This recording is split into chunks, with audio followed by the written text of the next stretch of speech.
હાલ ચાલી રહેલ વાઇબ્રન્ટ ગુજરાતમાં રાષ્ટ્રપિતા ગાંધીજીની પ્રતિમાને અર્ધનગ્ન હાલતમાં બતાવાતા સેવાદળ કોંગ્રેસ દ્વારા તેનો વિરોધ કરી ધરણા યોજાયો હતો. વાઇબ્રન્ટ ગુજરાત અને ગ્લોબલ સમિટ ચાલી રહી છે ત્યારે દેશ અને દુનિયાની નજર ગુજરાત પર છે અને તમામ મીડિયા ગુજરાતને ફોલો કરી રહી છે.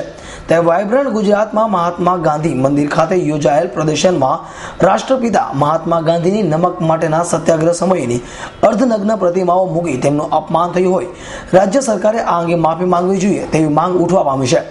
ત્યારે કોંગ્રેસની સેવાદળ પાંખ દ્વારા મહાત્મા ગાંધીના કરાયેલા અપમાનના વિરોધમાં ચોક બજાર ખાતે આવેલી ગાંધીજીની પ્રતિમા પાસે ધરણા યોજી રાજ્ય સરકાર સામે આકરા પ્રહારો કર્યા હતા. મુખ્ય સંગઠક શ્રી યોગેશભાઈ પટેલ આજ રોજ ગુજરાત પ્રદેશ કોંગ્રેસ સેવાદળ દ્વારા પૂરા ગુજરાતમાં ગાંધીજીની પ્રતિમા જે ગાંધી મંદિરમાં નગ્ન મૂકવામાં આવી તેના વિરુદ્ધમાં ધરણાનું આયોજન કરવામાં આવેલ છે અને આ પ્રતિમા યોગ્ય રીતે ફરી મૂકવામાં નહીં આવે ત્યાં સુધી અમારું આંદોલન ચાલુ રહેશે અને સુરત શહેર કોંગ્રેસ સેવાદળ ધરણા ઉપર 4 થી 6 માટે બેઠેલી છે અને અગાઉના સમયમાં જો આ પ્રતિમાને સંપૂર્ણ રીતે વ્યવસ્થિત નહીં મૂકવામાં આવે ત્યાં સુધી અમે આંદોલન સતત ચાલુ રાખીશું.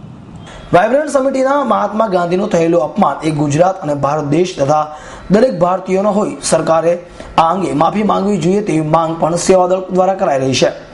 Bureau report S9 news Surat.